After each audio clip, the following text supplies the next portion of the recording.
पटना है कंपनी के अधीन गवर्नर जनरल। तो हम लोग शुरू करेंगे बंगाल के गवर्नर जनरल रॉबर्ट क्लाइव से, जो 1757 में पलासी का जो युद्ध हुआ, और वहां से हम लोग चलेंगे एक के बार लॉर्ड डलहौजी तक।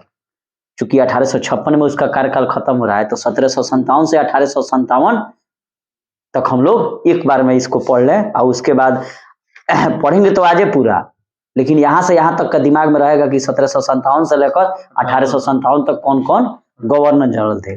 उसके बाद 1857 से लेकर हम लोग पढ़ लेंगे 1900 तक, 1899 तक, और उसके बाद 1900 से हम लोग पढ़ेंगे जिसमें करजन से लेकर फाइनली माउंटबेटन तक। तो इस तरह 3 भाग में दिमाग में रहेगा कि यहाँ से यहाँ तक पढ़ना है।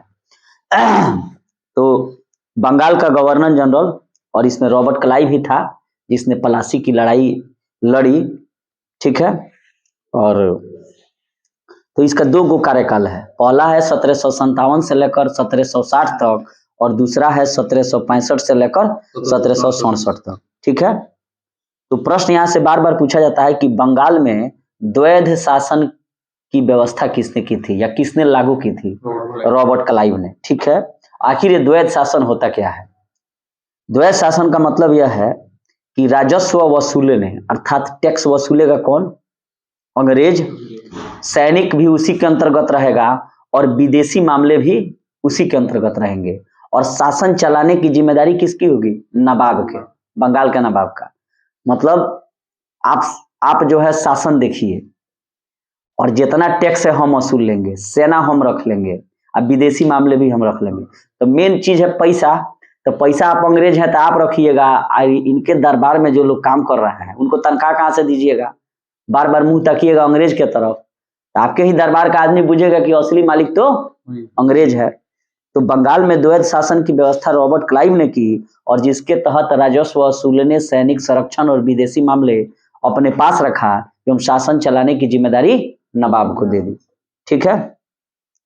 नेक्स्ट हम लोग चलते हैं कि 1765 में इलाहाबाद की संधि मुगल सम्राट शाह आलम द्वितीय से किसने की थी? रॉबर्ट क्लाइव ने की थी, ठीक है। और ये जो इलाहाबाद की संधि हुई शाह आलम द्वितीय से 1765 में और रॉबर्ट क्लाइव के बीच, ठीक है, इसने जो क्या किया, जो कि बक्सर का युद्ध 1764 में हो चुका था, तो 1 साल बाद जो है इलाहाबाद की संधि होती है।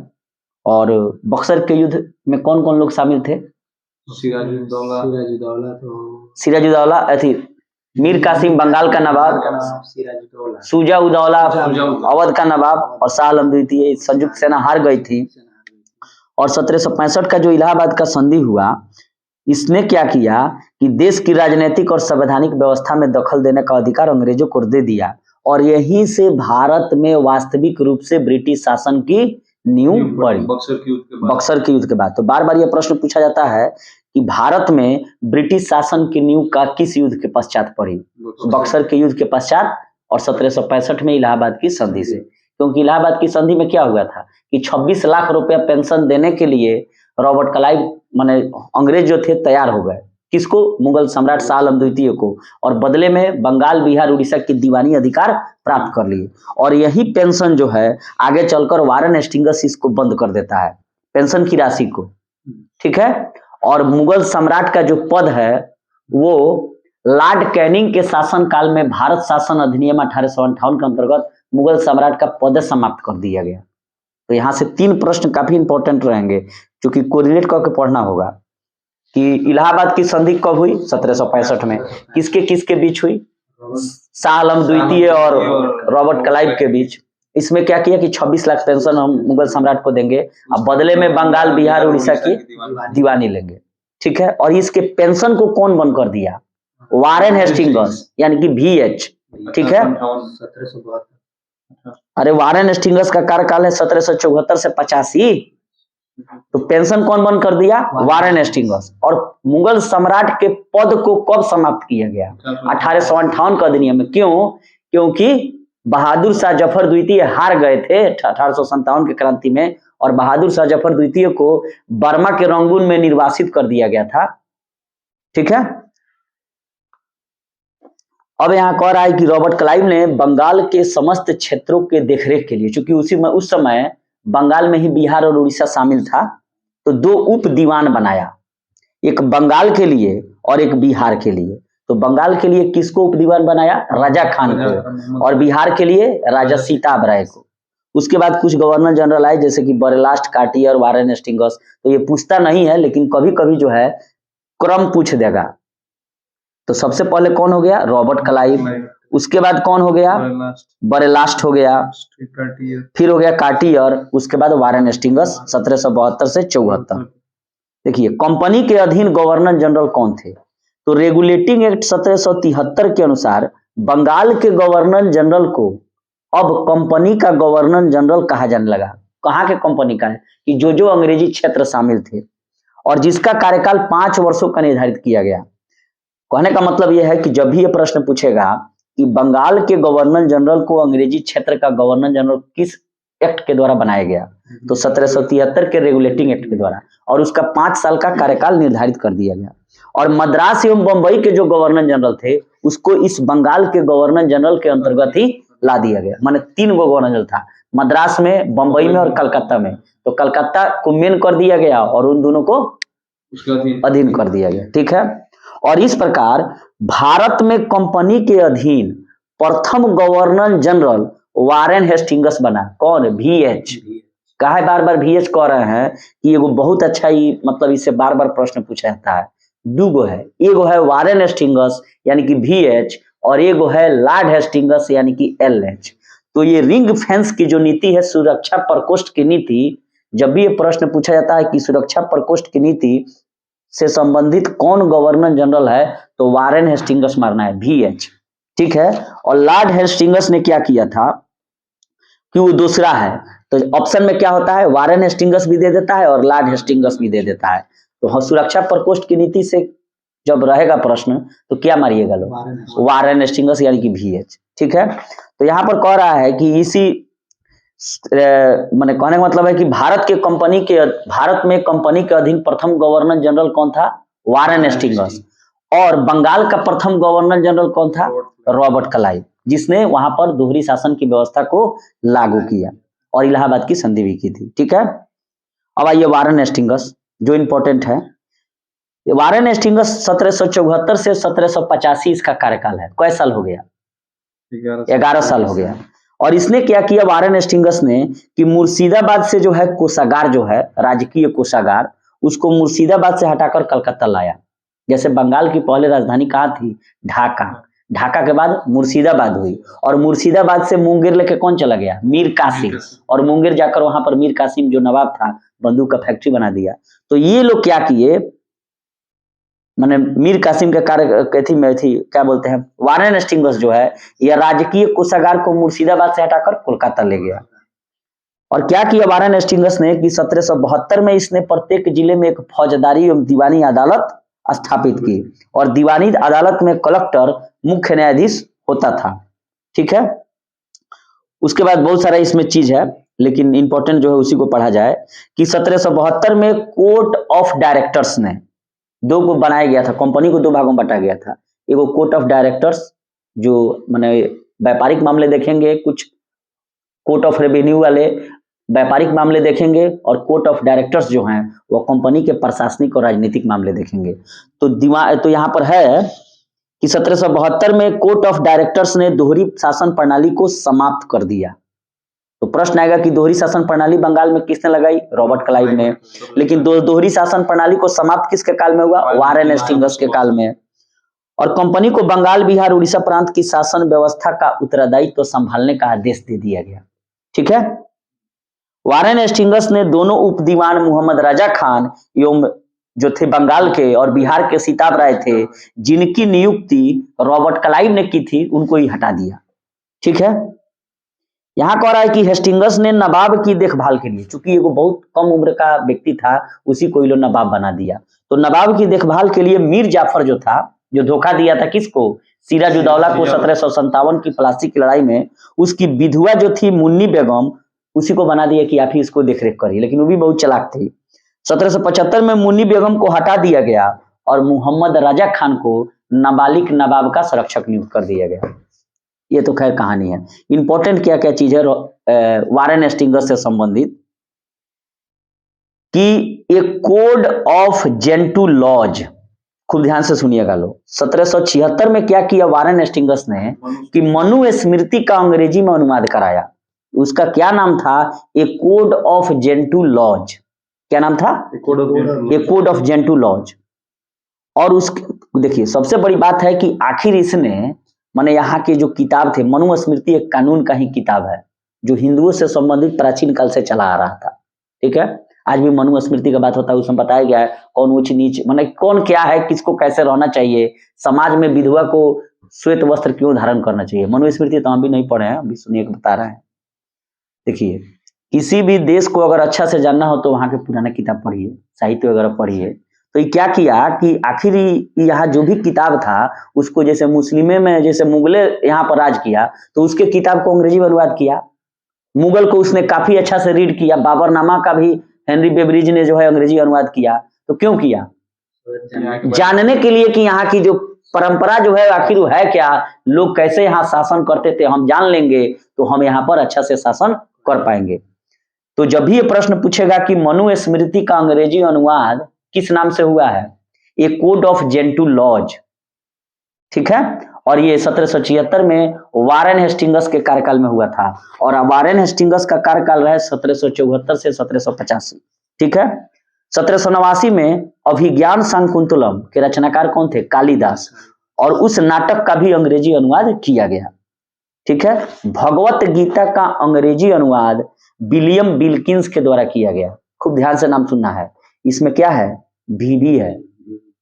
एगो चार्ल्स विल्किंस अलग है, एगो विलियम विल्किंस है। यह कौन है? William Wilkins. तो भगवत गीता का अंग्रेजी अनुवाद विलियम विल्किंस के द्वारा, अभिज्ञान शाकुंतलम का भी अनुवाद, और मनुस्मृति का ए कोड ऑफ जेंटू लॉज किसके कार्यकाल में हुआ था? वारेन हेस्टिंग्स, 1774 से 1785। उसके अलावा वारेन हेस्टिंग्स ने भारत का पहला मुस्लिम शिक्षा के विकास के लिए कोलकाता में एक मदरसा की स्थापना की। तो प्रथम मदरसा की स्थापना कलकत्ता में किसने की? वारेन हेस्टिंग्स ने। ठीक है, 81 में। और वारेन हेस्टिंग्स के समय में ही जोनाथन डंकन ने बनारस में संस्कृत विश्वविद्यालय की भी स्थापना की थी। और उसके अलावा सर विलियम जोन्स ने एशियाटिक सोसाइटी ऑफ बंगाल की स्थापना 1784 में की थी। तो जब ये प्रश्न पूछा जाएगा एशियाटिक सोसाइटी ऑफ बंगाल की स्थापना किसने की थी? विलियम जोन्स ने। ठीक है, और भगवत गीता का अंग्रेजी अनुवाद किसने किया? चार्ल्स विल्किंस ने। ठीक है, चार्ल्स विलियम विल्किंस ने। देखिए 18 बंबई में एशियाटिक सोसाइटी की स्थापना कब हुई थी? 1804 में। और लंदन में Asiatic society of great Britain की स्थापना कब हुई थी? 23 में। अच्छा, मुगलों को मिलने वाला 26 लाख रुपए का वार्षिक पेंशन किसने बंद करवा दिया? वारेन हेस्टिंग्स ने। मुगल सम्राट का पद कब समाप्त किया गया? 1858 में। ठीक है, 1858 के एक्ट के द्वारा। और उस समय कौन था भारत का वायसराय? लॉर्ड कैनिंग था। ठीक है, अच्छा, भारत का पहला समाचार पत्र the Bengal Gazette James Augustus Hicky द्वारा किसके शासनकाल में शुरू किया गया? Warren Hastings. वारेन हेस्टिंग्स का कार्यकाल क्या है? 74 से 1785। ठीक है, अब यहाँ पर कह रहा है कि रेगुलेटिंग एक्ट के तहत 1774 में कलकत्ता में एक उच्चतम न्यायालय की स्थापना की गई, और जिसका अधिकार क्षेत्र कलकत्ता ही था। लेकिन कलकत्ता से बाहर का कोई भी व्यक्ति है, अगर वो मुकदमा लड़ना चाहता है तो दोनों की सहमति होनी चाहिए, तबे वो सुनेगा। और इसके एलिजा इन पे मुख्य न्यायाधीश थे, और बाद में उनको इस्तीफा देना पड़ा। और एक नाम वारेन हेस्टिंग्स के साथ काफी जुड़ा हुआ है कि बंगाली ब्राह्मण नंद कुमार पर झूठा आरोप लगाकर इसने उसको फांसी दिलवा दी थी। ठीक है, प्रथम अंग्रेज मराठा युद्ध 1775 से 82 एवं द्वितीय अंग्रेज मैसूर युद्ध 1780-84 वारेन हेस्टिंग्स के शासनकाल में ही हुई थी। और यही वह द्वितीय प्रथम आंग्ल मराठा युद्ध में सालाबाई की संधि हुई थी। कब? 1782 में। और द्वितीय आंग्ल मराठा युद्ध 1780-84 में मंगलोर की संधि हुई थी। ठीक है, पिट्स इंडिया एक्ट कब पारित हुआ था? 84 में। और इसी एक्ट के विरोध में वारेन हेस्टिंग्स इस्तीफा दे दिया। कह रहा है कि इसी के काल में बोर्ड ऑफ रेवेन्यू की गठन हुआ। तो बोर्ड ऑफ रेवेन्यू का गठन किसके शासनकाल में हुआ? Warren Hastings. हेस्टिंगस ने संपूर्ण लगान के हिसाब की देखरेख के लिए एक भारतीय अधिकारी राय रायन की नियुक्ति की थी और इस पद को प्राप्त करने वाला पहला भारतीय कौन था? राजबल्लभ। दुर्लभ राय का पुत्र था वो राजबल्लभ। ठीक है। पिट्स इंडिया एक्ट के विरोध में कौन जो है गवर्नर जो है इस्तीफा देकर चला गया और बर्क द्वारा इस पर आरोप लगाया गया था। ठीक है। और यहाँ पर उसके खिलाफ महाभियोग भी चलाया गया संसद में। ठीक है। तो कहने का मतलब यही वो था, 900 जहाज में लेकर सब लेके माल लेके चल गया था। जब ब्रिटिश संसद में पूछा गया कि कितना लूट कर लाया, तो कहा कि 900 जहाज में लेकर आया है, इतना हीरा सानी सोना चांदी लेके गया। लेकिन इसे आगे इसको मुक्त कर दिया गया। ठीक है। यहाँ कह रहा है कि 1786 में हेस्टिंगस के जाने के बाद लगान परिषद का पुनः गठन किया गया और एक नवीन अधिकारी मुख्य सारिस्तादार की नियुक्ति की गई, जिसका कार्य सभी कानूनों के कागजों की जांच करना था और इस पद पर प्रथम नियुक्ति जेम्स ग्रांट की हुई। ठीक है। मुख्य सारिस्तादार जेम्स ग्रांट। लेकिन अगर ये प्रश्न पूछे कि संपूर्ण लगान की देखभाल के लिए राय रायन की जो नियुक्ति की गई थी, उस पर नियुक्त होने वाला पहला भारतीय कौन था? राजबल्लभ। अब आगे हम इंपॉर्टेंट प्रश्न कि रिंग फेंस की पॉलिसी अर्थात सुरक्षा प्रकोष्ठ की नीति से संबंधित कौन गवर्नर है? Warren Hastings. तो भारत का अगर ये प्रश्न पूछा जाए कि वह कौन सा गवर्नर था जो अपनी एक क्लर्क के रूप में कलकत्ता आया था और अपनी काले कुशलता के कारण वह बंगाल का गवर्नर एवं कंपनी का गवर्नर जनरल तक बन गया, तो यही वारेन हेस्टिंगस था। ठीक है। अब आते हैं जैक मैकफर्सन के बारे में। 1785-86 और यह अस्थायी रूप से था, कोई मार खास नहीं है। मेन आ गया लॉर्ड कॉर्नवालिस 1786 से 1793 एवं 1805। ठीक है। और इसी का जो है मकबरा कहाँ है? गाजीपुर निरहुआ के गांव उत्तर प्रदेश में, लॉर्ड कॉर्नवालिस का।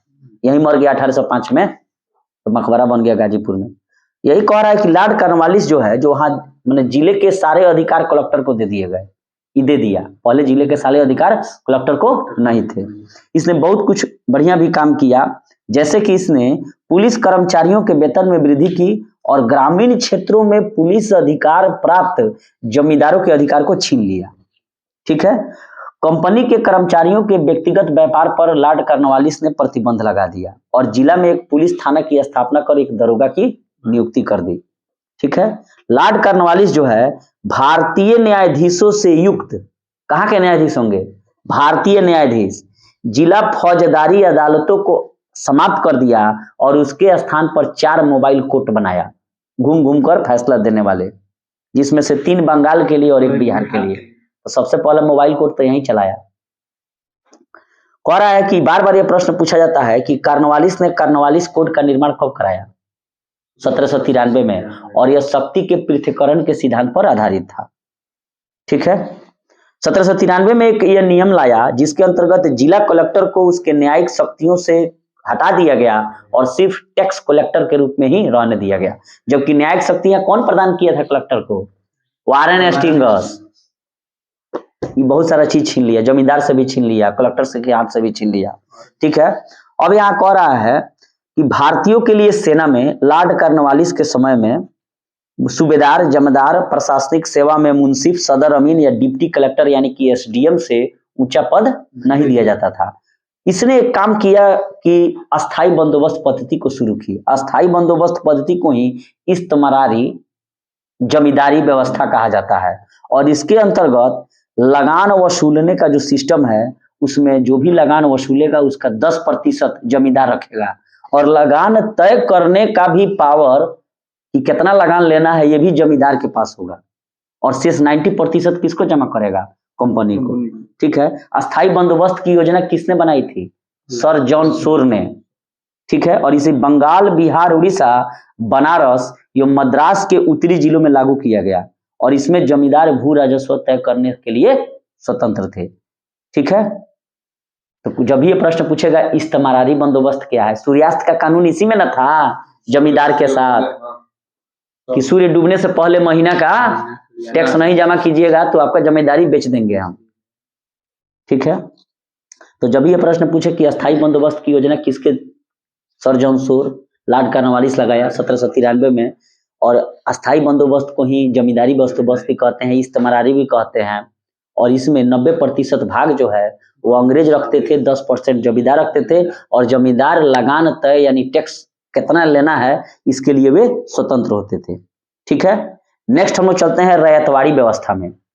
रैयतवाड़ी व्यवस्था किसानों के साथ किया जाता था। ठीक है, और रैयतवाड़ी व्यवस्था पूरे भारत में जितने भी अंग्रेजी क्षेत्र थे उसके 51% भाग पर यह फैला था। ठीक है, और इसके जनक जो थे वे रीडियम टॉमस मुनरो थे। कौन थे? रीडियम टॉमस मुनरो। ठीक है, और इसके लिए इसमें जो है उपज का आधा भाग लिया जाता था। कितना? आधा भाग, जो एक धन के रूप में देना होता था, माने नकदी उगदी, इना की धाने दे दी, गेहूं दे दी ना। तीसरा है महलवाड़ी व्यवस्था, और महलवाड़ी व्यवस्था 30% भाग पर थी, और इसमें जो है टैक्स कलेक्टर किसको बनाया गया? मुखिया को, जिसको लंबरदार कहा जाता था कि तोरे गांव के मुखिया बड़ा तो सब गांव के किसान से टैक्स वसूल के जमा करिया। और इसके जनक हॉट मैकेंजी थे। ठीक है, और कॉर्नवालिस को भारत में नागरिक सेवा का जनक भी कहा जाता है। ठीक है, तो यहाँ जो दो पद्धतियां हैं रैयतवाड़ी और महलवाड़ी, इसमें उपज का आधा भाग लिया जाता था। जमींदारी जो व्यवस्था थी रैयतवाड़ी, जमींदारी जो व्यवस्था थी अस्थाई बंदोबस्त वाली, उसमें जमींदार स्वतंत्र था कि वो आधा ली आकि 100 क्विंटल में 90 क्विंटल ले ली, ओकरा ऊपर है। नेक्स्ट हम लोग चलते हैं सर जॉन सोर के बारे में। सर जॉन सोर का कार्यकाल है 1793 से लेकर 98 तक, और बार बार ये प्रश्न पूछा जाता है कि निम्न में से वह कौन सा गवर्नर है जिसने अहस्तक्षेप की नीति अपनाई, माने किसी को परेशान नहीं करेंगे। सर जॉन सोर ने, और सर जॉन सोर एक बहुत अच्छा काम किया। 1795 में बंगाल नियम 21 के अंतर्गत इसने नवजात कन्याओं के वध को जो है अपराध घोषित कर दिया गया। खूब ध्यान से सुनिएगा लोग, नवजात कन्या माने जो अभी जन्मी है, पहले बेटियों को लोग मार देता था, आज भी मार रहा है लोग, तो नवजात कन्याओं की हत्या को अन्य बाकी हत्याओं के समान ही अपराध घोषित किसने किया? सर जॉन सोर ने। कब किया? 1795 में, और बंगाल नियम 21 के अंतर्गत। और वह कौन सा गवर्नर था जिसने अहस्तक्षेप की नीति अपनाई? सर जॉन सोर ने। लेकिन अगर यहीं से मैं अगर प्रश्न पूछूं कि शिशुवध को किसने प्रतिबंध लगाया? शिशु नवजात कन्याओं का वध, कन्या मतलब लड़की, नवजात बेटी का वध तो होगा सर जॉन सोर। शिशु वध होगा, इसमें कहीं क्लियर नहीं है कि लड़का या लड़की, तो इसका होगा बेलेजली। अगर ये प्रश्न पूछे कि शिशु बालिका हत्या पर किसने रोक लगाया, तो वो होगा विलियम बेटिक। खूब ध्यान से सुनिएगा लोग, नवजात कन्या माने नवजात बेटी या लड़की की हत्या पर रोक सर जॉन सोर। शिशु वध कहेगा, न लड़का या लड़की उसमें पता नहीं है तो बेलेजली, और शिशु बालिका हत्या कहेगा तो लॉर्ड विलियम बेटिक। ठीक है, तो लॉर्ड बेलेजली जाता है 1798 से लेकर 1805 में। ठीक है, और सहायक संधि पद्धति की शुरुआत किसने की, चालू किसने किया? वे लॉर्ड वेलेजली ने। और सहायक संधि का भारत में सबसे पहले प्रयोग किसने किया? डुप्ले ने, फ्रांसीसी गवर्नर डुप्ले ने। जब भी प्रश्न पूछेगा कि सब्सिडरी अलायंस का प्रयोग किसने किया, तो डुप्ले ने। और सब्सिडरी अलायंस को शुरुआत किसने कर दिया? तो बेलेजली ने। बहुत इंपॉर्टेंट। और सहायक संधि करने वाले कुछ राज्य थे कि हम तो अब हैं पेशवा बड़ार, अब हौसले थोड़ा गंदा है, छोड़िए बोलना जरूरी नहीं है। तो सहायक संधि करने वाले प्रथम राज्य थे हैदराबाद, उसके बाद हम, तब मैसूर, तो से तंजौर, अब से अवध एवं बरार, अब से अवध, उसके बाद पेशवा, तब बरार, तब सिंधिया। अन्य कुछ राज्य थे, भोसड़े भी। इंदौर के होलकरों ने सहायक संधि स्वीकार नहीं की थी। काफी इंपॉर्टेंट प्रश्न है कि किसने सहायक संधि को स्वीकार नहीं किया था?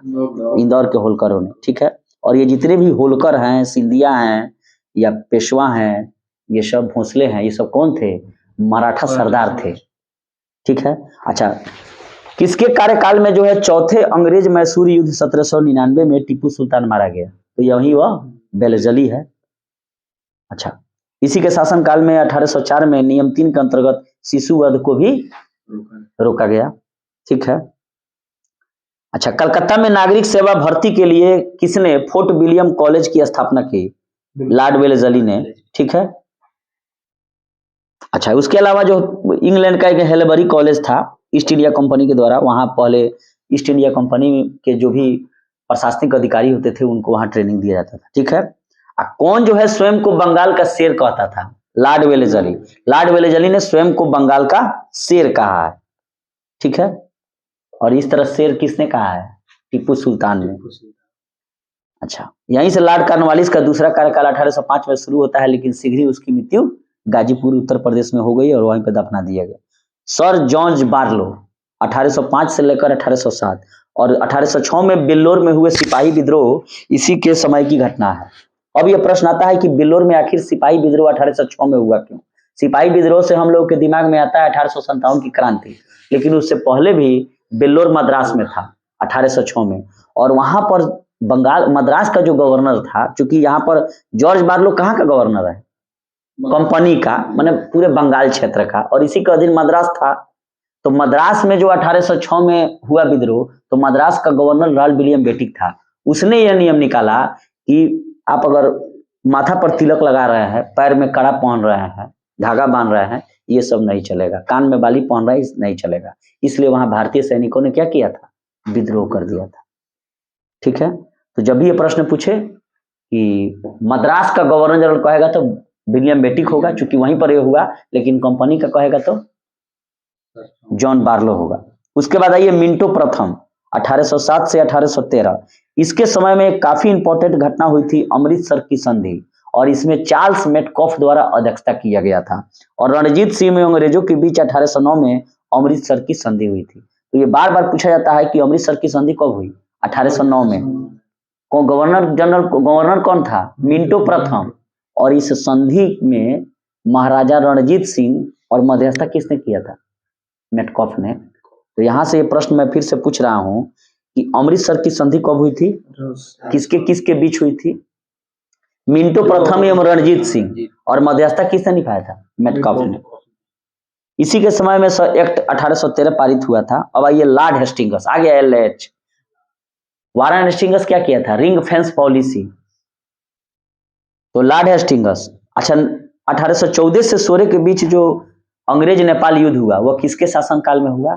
लॉर्ड हेस्टिंग्स में। और सगौली की संधि कब हुई थी? मार्च 1816 में, और इसमें अमर सिंह थापा हार गए थे नेपाल वाले, और यहीं पर सुगौली की संधि होती है और गोरखा एवं अंग्रेजों के बीच। ठीक है। तो भारत नेपाल युद्ध मानिए तो 1814-16 उसको, और गवर्नर जो था लॉर्ड हेस्टिंग्स था।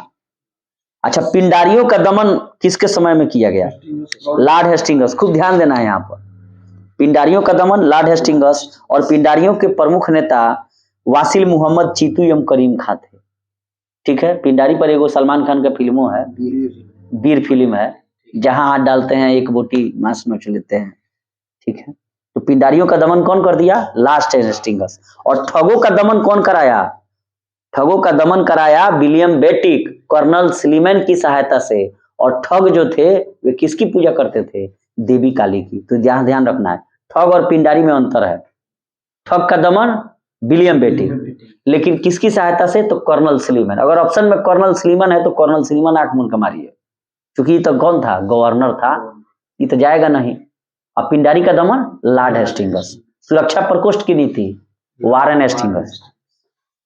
अच्छा, मराठों की शक्ति को अंतिम रूप से किसने नष्ट किया? लॉर्ड हेस्टिंग्स ने। प्रेस पर अच्छा, तो यहां से भी एक प्रश्न इंपॉर्टेंट हो जाते हैं कि सुगौली की संधि किसके समय हुई? लॉर्ड हेस्टिंग्स, मार्च 1816 में। मराठों का अंतिम रूप से दमन किसने कर दिया? समाप्त कर दिया। मराठा की शक्ति को, माने ये जो सरदार जो थे ना, सिंधिया, होलकर, भोसले, ये सब गुट था, इनको गुट को नष्ट कौन कर दिया? Lord Hastings. और पिंडारियों का दमन किसने किया? Lord Hastings. और ठगों का दमन विलियम बेटिक, कर्नल स्लीमैन की सहायता से। अब आइए लॉर्ड एम्सहर्स्ट। प्रथम बर्मा युद्ध कब हुआ था? बहुत बार पूछा जाता है। 1824-26 में 24-26 में प्रथम बर्मा युद्ध हुआ था और बर्मा एवं अंग्रेजों के बीच यहीं पर डानब्यू की संधि हो गई थी। अच्छा, बैरकपुर में सैन्य विद्रोह कब हुआ था? 24 में, लॉर्ड एमहर्स्ट के काल में ही। और ये लो लॉर्ड विलियम बेटिक 1828 से 1835। 1803 में यह मद्रास का पहले गवर्नर था और इसी के समय में 1806 में माथे पर जातीय चिन्ह न लगाने, कानों में बालियां न पहनने के कारण 1806 में बेल्लोर में सैनिकों ने विद्रोह कर दिया था। तो कब विद्रोह किया था? तो वहां मद्रास में गवर्नर था, लेकिन भारत एक कंपनी का गवर्नर कौन कहलाएगा? George Barlow. ठीक है। तब जो है इसी के शासन काल में, लॉर्ड विलियम बेटिक के शासन काल में 1833 में भारत शासन अधिनियम पारित होता है। 1833 का चार्टर एक्ट पारित हुआ और इसी चार्टर एक्ट के तहत अब बंगाल के गवर्नर को भारत का गवर्नर जनरल बना दिया गया। तो इस प्रकार भारत का प्रथम गवर्नर जनरल कौन हुआ? विलियम बेटिक हुआ। ठीक है। अगर पूछेगा कि कंपनी का प्रथम गवर्नर कौन हुआ? वारेन हेस्टिंग्स हुआ। और बंगाल का गवर्नर कौन था जो इसने द्वैत शासन लगाया? Robert Clive. फंसेगा नहीं ना? कंपनी का गवर्नर, कंपनी का governor general Warren Hastings, Bharat का गवर्नर जनरल विलियम बेटिक। ठीक है। अब भारत का प्रथम वायसराय लॉर्ड कैनिंग। ठीक है। तो बंगाल का प्रथम गवर्नर जनरल वारेन हेस्टिंग्स था, लेकिन भारत का प्रथम गवर्नर जनरल विलियम बेटिक हुआ 1833 के चार्टर एक्ट के तहत। ठीक है। इसने लॉर्ड विलियम बेटिक ने एक बहुत ही अच्छा काम किया जिसका नाम था सती प्रथा का अंत। तो सती प्रथा का अंत लॉर्ड विलियम बेटिक ने 1829 में नियम 17 के अंतर्गत किसकी सहायता से अंत किया था? राजा राम मोहन राय। और विधवाओं को सती होने पर अवैध घोषित कर दिया। अगर देखा जाए तो अकबर एवं मराठा पेशवाओं ने भी सती प्रथा पर रोक लगाने का प्रयास किया था। और यहीं पर रहता है कि किसकी सहायता से लॉर्ड विलियम बेटिक ने ठगों का दमन कर दिया? Colonel Sleeman. और ठग देवी काली की पूजा करते थे। अच्छा, कलकत्ता में मेडिकल कॉलेज की स्थापना 1835 में किसने की? विलियम बेटिक ने। अंग्रेजी को शिक्षा का माध्यम किसकी सहायता से लॉर्ड विलियम बेटिक ने बनाया था? मैकाले की। और मैकाले ने ही कानून का वर्गीकरण किया, बैरिस्टर था। अच्छा, मैसूर तथा कुर्ग एवं मध्य कचेर को किसने हड़प लिया? विलियम बेटिक ने। आगे हड़पेगा डलहौजिया ढेर। अच्छा, भारतीयों को उत्तरदायी पदों पर किसने नियुक्त किया? लॉर्ड विलियम बेटिक ने। और इसी समय में भारतीयों को प्रदान किया जाने वाला उच्चतम पद सदर अमीन का था, जिसे 700 रुपये तनख्वाह दी जाती थी। ठीक है। और लॉर्ड विलियम बेटिक के समय में देखिए, लॉर्ड विलियम बेटिक के समय में 1833 में जो चार्टर एक्ट पारित हुआ उसमें दो काम अच्छा किया गया। एक तो किया गया कि किसी भी व्यक्ति को जाति, धर्म, लिंग, जन्म स्थान के आधार पर कंपनी में नौकरी करने से नहीं रोक सकते हैं।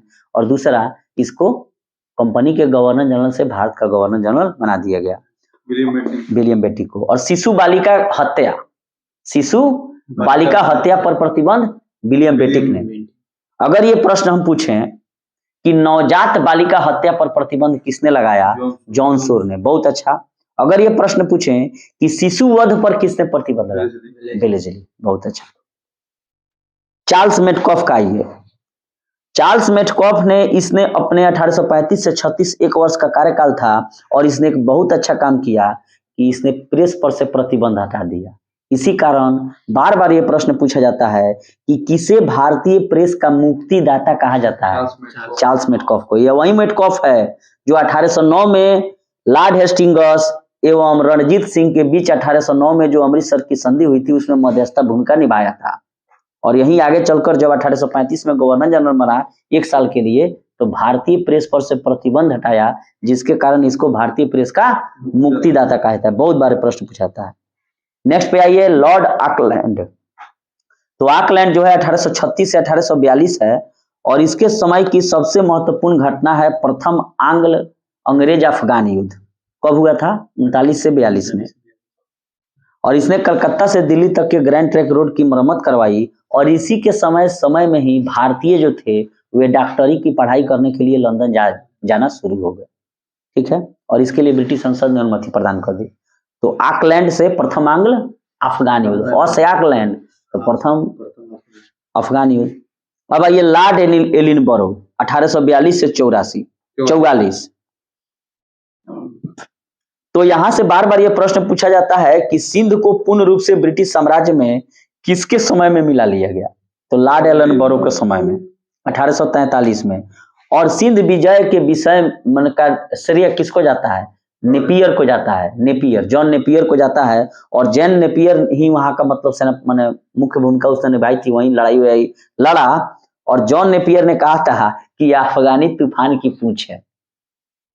माने देखिए, अंग्रेज अफगान को इसलिए मिलाना चाहता था क्योंकि रूस उधर चढ़ रहा था अफगान पर। तो ये सोचा कि रूस अगर कम्युनिस्ट वाला चढ़ जाएगा, लोग मार्क्सवादी कम्युनिस्ट सिस्टम, तो हमारा तो पूंजीवादी है, तो पूंजीवादी हम मार्क्सवादी कम्युनिस्ट में कोई पटा है? आज तक नहीं पटा है। तो रूस को बर्बाद करने के लिए ही प्रथम एवं द्वितीय विश्व युद्ध को लड़ा गया था। ये भी सुन लीजिए, कभी वो नहीं क्या कहता है, वो कम्युनिस्ट वाला क्या कहता है? संपत्ति पर समाज का बराबर अधिकार। लेकिन पूंजीपाती क्या कहता है? जो जीता वही सिकंदर। तो यहाँ जो है सिंध विजय का श्रेय किसको मिलना चाहिए? सिंध विजय का श्रेय किसे दिया जाता है? जॉन नेपियर को। और जॉन नेपियर ने ही सिंध विजय जब हो गया 1843 में, और पूर्ण रूप से लॉर्ड एलिनबरो जो गवर्नर जनरल थे उनके कार्यकाल में, तो इसने क्या कहा था जॉन नेपियर में कि सिंध को जब जीत लिए तो सिंध क्या है? अफगान तूफान की पूंछ है। माने खोदा पहाड़ और निकली चूहिया। तो उसको तो नहीं जानता है भोजपुरी का भाषा, वो नहीं कह सकता था कि खोदनी पहाड़ से निकला चूहिया, वो क्या कहेगा? अफगान तूफान की पूंछ है। अच्छा, रविवार की छुट्टी की शुरुआत किसके शासनकाल में हुई? एलिनबरो के शासनकाल में। लेकिन रविवार के छुट्टी की जो व्यवस्था है, रविवार के छुट्टी की जो व्यवस्था है वो की गई लॉर्ड लैंसडाउन के समय में, जिसके समय में द्वितीय कारखाना अधिनियम पारित हुआ। और प्रथम कारखाना अधिनियम लॉर्ड रिपन के शासनकाल में हुआ था। और लॉर्ड रिपन के शासनकाल में ही नियमित जनगणना की शुरुआत हुई थी। ठीक है, अब चलते हैं लोग कि एक चीज इसने और काम बहुत अच्छा किया था कि दास प्रथा का उन्मूलन। तो जब भी ये प्रश्न आए कि दास प्रथा का उन्मूलन, लॉर्ड एलिनबरो 1843 के एक्ट 5 के द्वारा। लॉर्ड हार्डिंग आइए 1844 से 48। इसके शासनकाल में महत्वपूर्ण घटना है प्रथम अंग्रेज सिख युद्ध 1845-46, और इसमें अंग्रेज विजयी हुए। हालांकि द्वितीय अंग्रेज जो सिख युद्ध हुआ लॉर्ड डलहौजी काल में, तो कंप्लीट रूप से पंजाब राज्य का विलय कर लिया गया।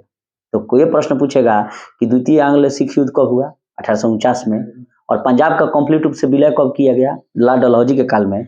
लेकिन प्रथम आंग्ल जो सिख हुआ 45-46 में, इसमें अंग्रेज विजयी हुए। और लॉर्ड हार्डिंग काफी इंपॉर्टेंट है कि प्रश्न पूछा जाता है कि नरबली प्रथा पर प्रतिबंध किसने लगाया? लॉर्ड हार्डिंग ने। दो लॉर्ड हार्डिंग है, एगो लॉर्ड हार्डिंग है 1844 से 48, एगो लॉर्ड हार्डिंग द्वितीय है जो दिल्ली में राजधानी को परिवर्तित कर दिया, बम फेंका गया 10 के बाद। लॉर्ड हार्डिंग द्वितीय 1910 से 1916, तो लॉर्ड हार्डिंग रहेगा, चाहे प्रथम बोलिए चाहे लॉर्ड हार्डिंग है। अब आइए डलहौजी में, बहुत ही इंपॉर्टेंट है। जिस तरह कार्नवालिस है ना, उसी तरह लॉर्ड डलहौजी बहुत कुछ तेल बेल किया है। तो द्वितीय आंग्ल सिख युद्ध 1848-49 किसके शासनकाल में हुआ? लॉर्ड डलहौजी। उसका शासनकाल क्या है? 48 से 1856। ठीक है, और इसी युद्ध के पश्चात पंजाब राज्य का विलय कर लिया, और जगत प्रसिद्ध सिख राज्य का प्रसिद्ध हीरा जो था कोहिनूर, महारानी जी को भेज दिया। ठीक है, और सिख युद्ध जो है इसमें 3 युद्ध लड़े गए, जिसमें पहला था रामनगर और दूसरा था चिलियावाला। तो ये इसमें कोई नहीं जीता था। लेकिन जो तीसरा युद्ध था गुजरात में चिनाब नदी के किनारे, उसमें सिख बुरी तरह पराजित हो गए थे। लॉर्ड डलहौजी के समय में ही द्वितीय आंग्ल बर्मा युद्ध हुआ 1852 में, और इसने लोअर बर्मा और पीगो को मिला लिया। और लॉर्ड डलहौजी का इसको तो हड़प नीति वाला डिजाइन था, डॉक्ट्रिन ऑफ लेफ्ट का। तो कहा कि 2 मेरा डॉक्टर है अंग्रेज सिक्किम में, उसके साथ आप लोगों ने दुर्व्यवहार किया है, तो सिक्किम को मिला लिया। तो सिक्किम को अंग्रेज राज्य में किसने मिलाया? डलहौजी ने। काहे मिला लिया? ये हमारे 2 अंग्रेज डॉक्टर आप लोग यहाँ थे, तो आप लोग दुर्व्यवहार किया, कुछ लगा के कर देना है। लॉर्ड डलहौजी ने 1852 में एक इनाम कमीशन की स्थापना की, जिसका उद्देश्य था कि जो ऐसा जागीर, ऐसा भूमि जो टैक्स नहीं देता है, उसको खोज करके जब्त करो। जैसे अकबर तो जब्त नहीं करता था, तो दान ठीक आदमी था। अकबर ने एक कोडोरी नाम के अधिकारी को नियुक्त किया था, जो कि अपने क्षेत्र में 1 करोड़ का लगान वसूलेगा। लेकिन यहाँ ला डलहौजी क्या किया, इनाम कमीशन का गठन किया कि ऐसी जागीरें, ऐसी भूमि जो टैक्स नहीं देता है, उसको खोज के जब्त कर लो। ठीक है, ला डलहौजी के शासनकाल उसके डॉक्ट्रिन ऑफ लैप्स यानी कि व्यक्तिगत के सिद्धांत के कारण अधिक याद दिया जाता है। और इस नीति के तहत अंग्रेजी साम्राज्य में विलय का राजा थे सजैस बऊ झाना। सजैस बऊ झाना, स का मतलब हो गया 1848, जय से हो गया जैतपुर बुंदेलखंड में, उसके बाद संबलपुर उड़ीसा, बघाट हिमाचल प्रदेश, उदयपुर मध्य प्रदेश और झांसी और नागपुर। कहने का मतलब ये था इसका कि ऐसे राजा रानी जिनका स्वयं का पुत्र नहीं है, अगर गोद लेंगे तो उस राज्य का वास्तविक अधिकारी नहीं माना जाएगा, उस राज्य को हम मिला लेंगे। इसलिए नहीं सब लड़ा 1857 की क्रांति में। ठीक है, 1856 में इसने अवध को कुशासन के आरोप में मिला लिया था, और उस समय अवध का नवाब वाजिद अली शाह था। तो बार बार ये प्रश्न पूछा जाता है कि अवध का अंतिम नवाब कौन था, वाजिद अली शाह। और अवध को कुशासन के आरोप में ला डलहौजी ने 1856 में मिला लिया। और इसी वाजिद अली शाह का नाबालिग पुत्र था जिसका नाम था बिजरिस कादिर। और इसी के पत्नी वाजिद अली शाह की पत्नी का क्या नाम था, बेगम हजरत महल, जिसने 1857 की क्रांति में नाबालिग पुत्र बिजरिस कादिर के साथ भाग लिया था। अब बाद में नेपाल भाग गई। ठीक है, तो अवध देखिए उस समय भारत में सबसे ज्यादा अवधे से सैनिक थे। अब उसको अब कुशासन का आरोप लगाकर मिला लीजिएगा, काहे के लिए, टैक्स के लिए, ज्यादा पैसा कमाने के लालच के लिए। तो किसान का ही ना बेटा फौज में है, तो बाप कहेगा अरे कैसन आदमी के तनी के सेवा करता रहा कि साला टैक्स बढ़ा होता। यही से अवध के सैनिक ज्यादा विद्रोह में भाग लिया, और बाद में जो है क्या किया गया, वहां के सैनिकों की संख्या कम कर दी गई। और सिखों ने साथ दिया था, इसलिए सिख रेजिमेंट ये सब बढ़ा। गोरखाओं ने भी साथ दिया था। बाद में उत्तर प्रदेश और बिहार के सैनिक की संख्या कम कर दिया गया। दक्षिण भारत का नाम नहीं आता 1857 के क्रांति में। तो यहाँ कह रहा है कि 18वीं सदी में अवध का संस्थापक शहादत खां था, और इसी शहादत खां को एक उपाधि दिया गया था जिसका नाम है बुहरान उल मुल्क। ध्यान से सुनिएगा लोग, मुगल सम्राट शाह आलम ने शहादत खां को बुहरान उल मुल्क की उपाधि दी थी। यही वो रंगीला बादशाह है। और शहादत खां का असली नाम मीर मुहम्मद अमीन था, और इसी ने जो है अवध सम्राट माने अवध की स्थापना की थी। उसके अलावा हैदराबाद में चिनकिलीज खां या निजामुल मुल्क यासफ जहां निजाम, रुहेलखंड में बीर दाऊद अली मोहम्मद, बंगाल में मुर्शिद कुली खां, कर्नाटक में सादतुल्ला खां, भरतपुर में चुरामन और बदन सिंह, इन लोगों ने जो है स्वतंत्र राज्य की स्थापना कर ली थी। तो हम लोग आते हैं गवर्नर जनरल में, और इसने क्या किया कि तोपखाने का मुख्यालय को कलकत्ता से मेरठ स्थानांतरित कर दिया ला डलहौजी ने, और सेना का मुख्यालय शिमला ले गया। शिमला में का ठंडा इलाका बा, आराम से रह जाइए, अंग्रेज ठंडी क्यों रहा। शिक्षा संबंधी सुधारों में डलहौजी ने वुड के डिस्पैच को लागू किया। वुड डिस्पैच 1854 में बहुत पूछा जाता है। और जिलों में जो है अंग्रेज एंग्लो वर्नाकुलर स्कूल ये सब बनाया।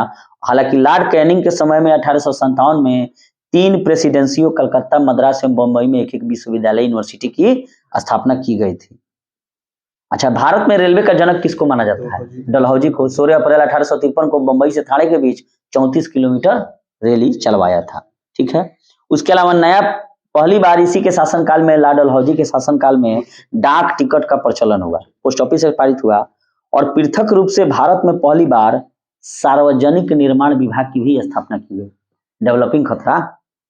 ठीक है, भले वो अंग्रेज कहा था जो बम्बई का सबसे बड़ा रेलवे स्टेशन कौन है ना, सेंट्रल की कथी बांद्रा, कि वैसा रेलवे स्टेशन बना लीजिएगा लोग। तो सब बनाने के लिए ना पृथक सार्वजनिक निर्माण विभाग का स्थापना कराया है। अच्छा, 1854 में एक स्वतंत्र विभाग के रूप में लोक सेवा आयोग की इसने स्थापना की। तो लोक सेवा आयोग विभाग की स्थापना किसने की, ला डलहौजी ने, जबकि लॉर्ड कॉर्नवालिस को नागरिक सेवा का जनक माना जाता है। अच्छा, भारत में पहली बार कलकत्ता से आगरा के बीच पहली बार बिजली से संचालित तार सेवा किसके शासनकाल में शुरू हुई? डलहौजी 53 में। लिखिए देखिए, तार सेवा कहेगा तो डलहौजी होगा, लेकिन यहीं पर समुद्री टेलीग्राफ सेवा कहे तो लॉर्ड लॉरेंस होगा। 1864 से 1869 का कार्यकाल है और 1865 में लॉर्ड लॉरेंस के शासनकाल में भारत एवं लंदन के बीच पहली बार प्रथम समुद्री टेलीग्राफ, ठीक है, और इसने शिमला को ग्रीष्मकालीन राजधानी बना लिया। 1853 के चार्टर एक्ट के द्वारा कंपनी के संचालक मंडल से प्रशासनिक अधिकारियों की नियुक्ति का अधिकार वापस ले लिया, ठीक है। कह रहा है कि और इसने 1853 से ही अधिकारियों की नियुक्ति के लिए प्रतियोगिता परीक्षा की व्यवस्था की गई और उसके लिए उम्र सीमा को 18 से 23 कर दिया गया। 18 से 23 वर्ष के बीच में। अब बताइए, कोई भारतीय जा सकता था? तो यहां से बार बार प्रश्न पूछा जाता है कि सिविल सेवा परीक्षा में सफलता प्राप्त करने वाले प्रथम भारतीय कौन थे? सत्येंद्र नाथ टैगोर, ठीक है। और 1922 से इलाहाबाद भारत में और लंदन दोनों जगह एक साथ सिविल सेवा परीक्षा होने लगी।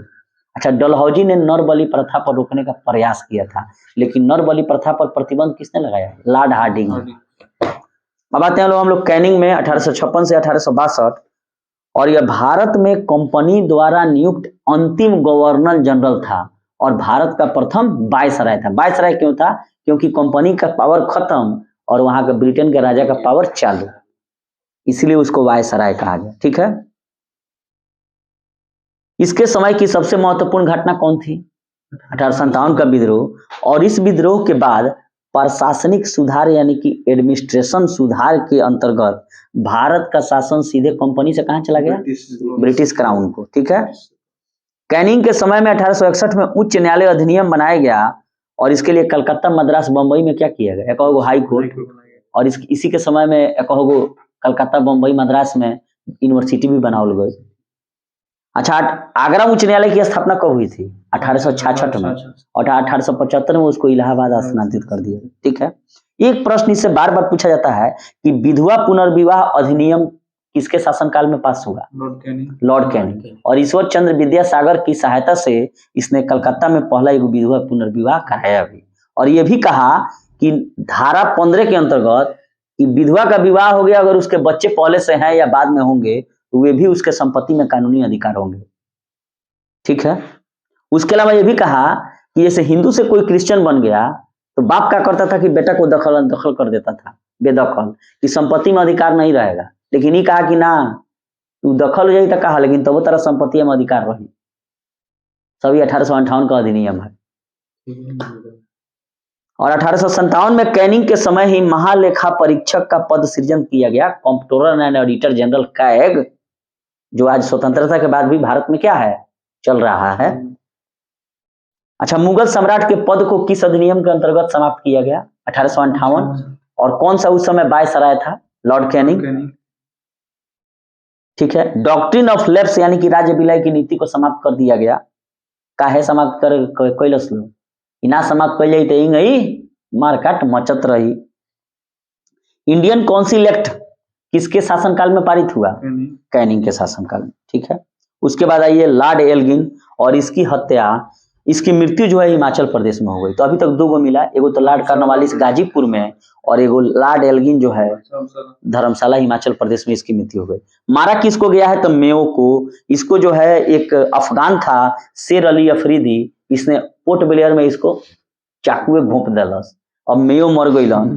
का है तो मेयो बहुत अच्छा है काम कैल रहलन, और जैसे मारा हो प्रथम जनगणना 1872 में करैल रहलन। हो सकता कि जनगणना के क्रम में कहीं पूछ दिलो क्वेश्चन कि भाई अफरीदी तू बताव तार कोई गो लड़का बा, और ज्यादा लड़का देखले हुई तो खिसिया गई हुई अगर अधिकारी, तो कहले रह जनगणना के करावता प्रथम जनगणना, तो लाड में हो चल इनका के चाकू घोपे। तो ये काफी इंपॉर्टेंट है कि लॉर्ड मेयो ने अजमेर में एक कॉलेज बनाया, और साथ ही भारत में प्रथम जनगणना लॉर्ड मेयो ने कराया 1872 में, लेकिन नियमित जनगणना लॉर्ड रिपन ने कराया। लॉर्ड रिपन ने ही प्रथम कारखाना अधिनियम भी पारित कराया, ये भी बार बार पूछा जाता है।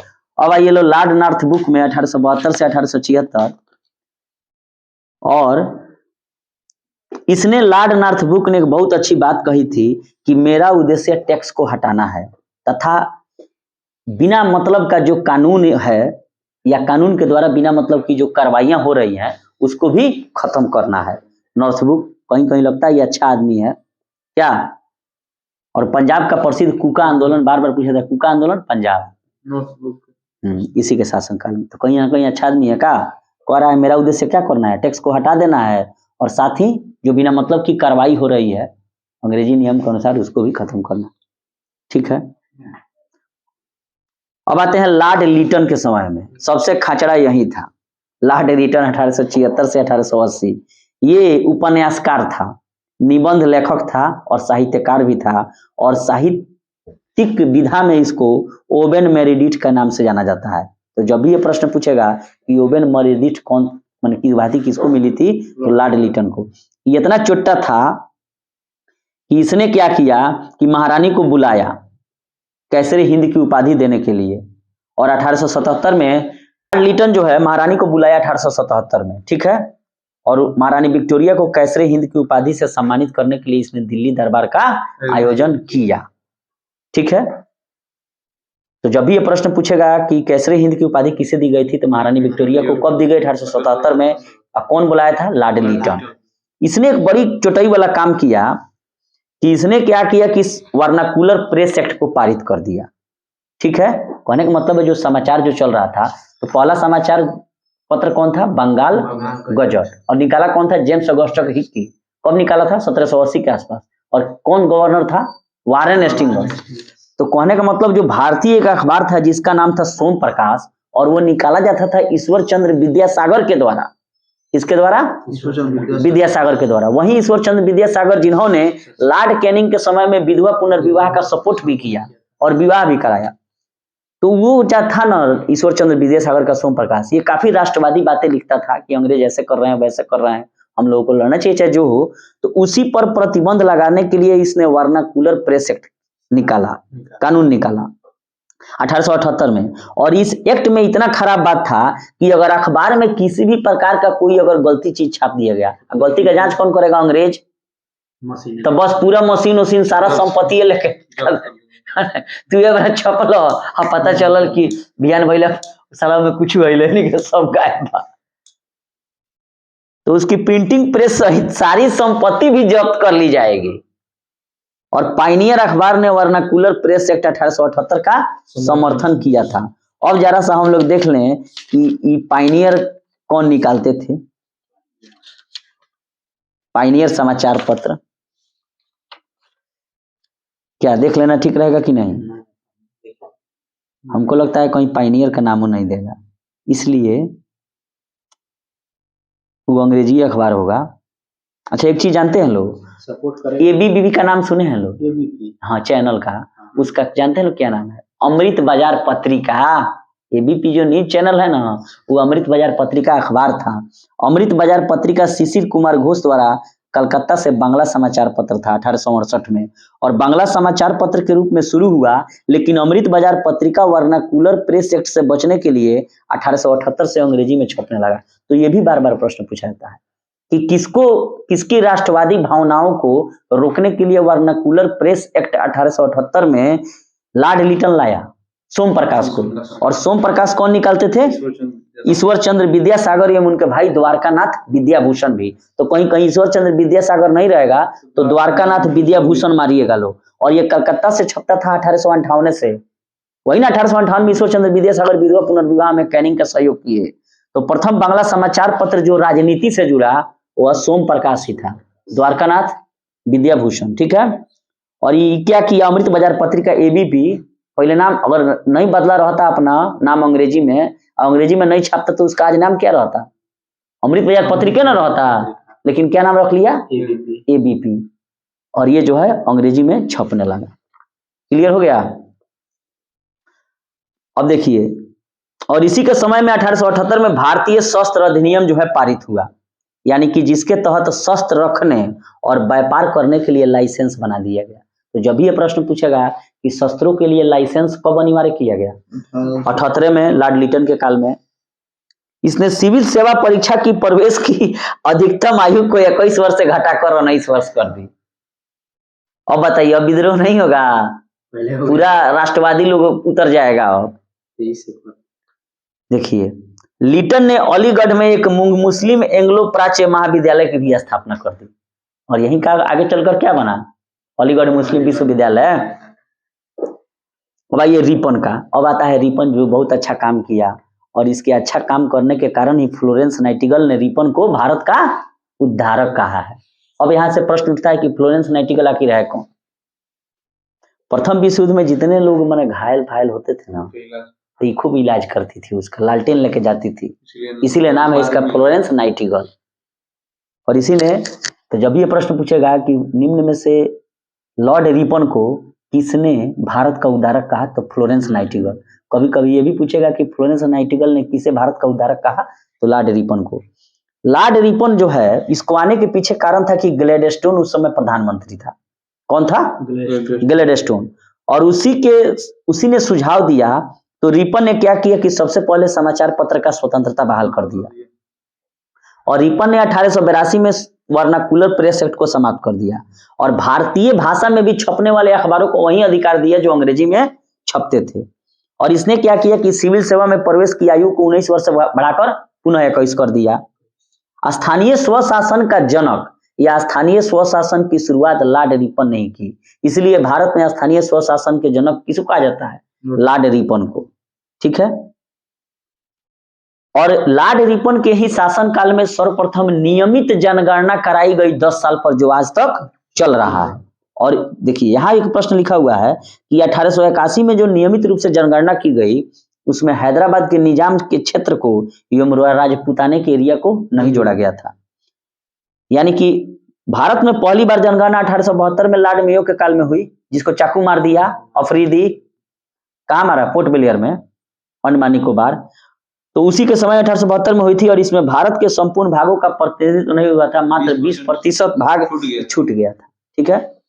रिपन के द्वारा ही सन 1881 में प्रथम कारखाना अधिनियम पारित हुआ, और नियम बनाया गया। बार बार प्रश्न पूछेगा कि प्रथम कारखाना अधिनियम, नियमित जनगणना रिपन के। वर्नाकुलर प्रेस एक्ट को किसने समाप्त किया? रिपन ने। और उस समय लॉर्ड रिपन का जो कार्यकाल है 1880 से 84, तो ब्रिटेन का पीएम कौन था? ग्लैडस्टोन।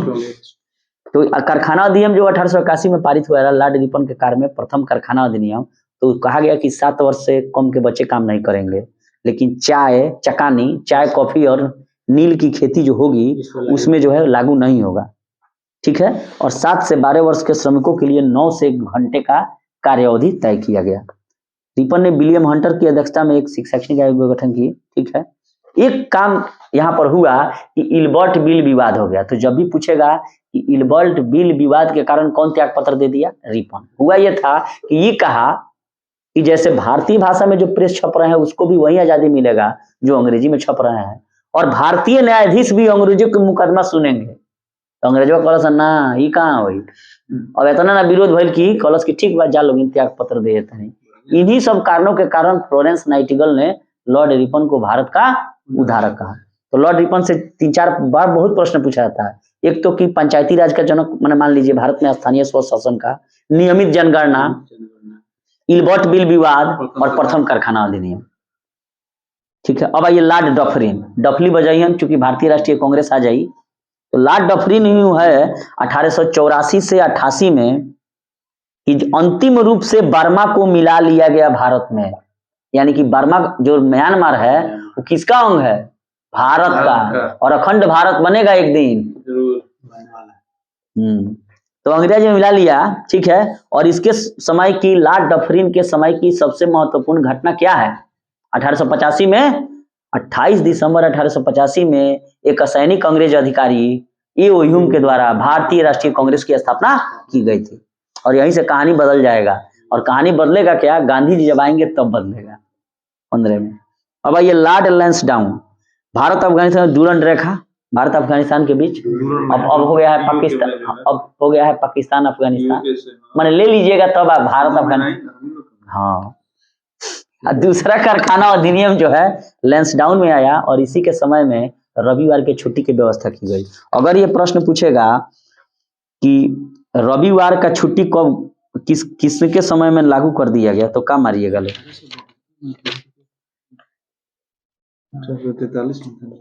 हाँ 1843 में लॉर्ड एलन बरो जिसने आपको दास प्रथा का उन्मूलन किया था, वहां रविवार की छुट्टी की घोषित शुरुआत कर दी गई। यहाँ व्यवस्था कर दिया गया, यानी कि बीच में जरूर गड़बड़ी किया होगा सब। लॉर्ड एल्गिन द्वितीय आइए, ये देखिए ये बुझता है कि सबसे बड़ा बाप हम, सबसे बड़ा नेता हम ही है। ये कहता है, माने इसको लगा कि फिर विद्रोह होगा 1857 की तरह, तो लॉर्ड एल्गिन द्वितीय कहता है कि भारत को तलवार के बल पर जीता गया है और तलवार के बल पर ही इसकी रक्षा की जाएगी। यह लॉर्ड एल्गिन द्वितीय का है, ठीक है। अब ये लॉर्ड कर्जन आ गया, 3 गो तो है ही है सब, एगो डलहौजिया है, एगो है लिटनवा है, एगो करजनवा है। ये सब जियाने करके छोड़ा है सब। 1899, लेकिन कर्जन कुछ कुछ काम किया है, ऐसा बात नहीं है। एक बात चीज जानते हैं, पुलिसिया जो सिस्टम है ना, यही लेके आया लॉर्ड कर्जनवा, और उसके पहले लंदन में कोई पुलिस नहीं था, ये भी जान जाइए।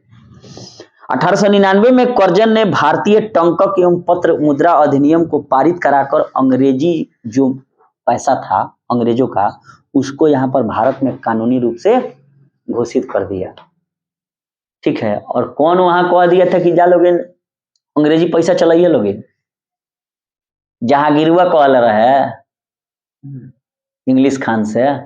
अच्छा छोड़िए उसको, इधर आइए। शासन की कार्यक्षमता के आधार पर लॉर्ड कर्जन ने रिपन द्वारा स्थापित स्थानीय स्वशासन प्रणाली पर आघात किया और इसने क्या किया, 1899 में कलकत्ता कोऑपरेशन अधिनियम बनाया।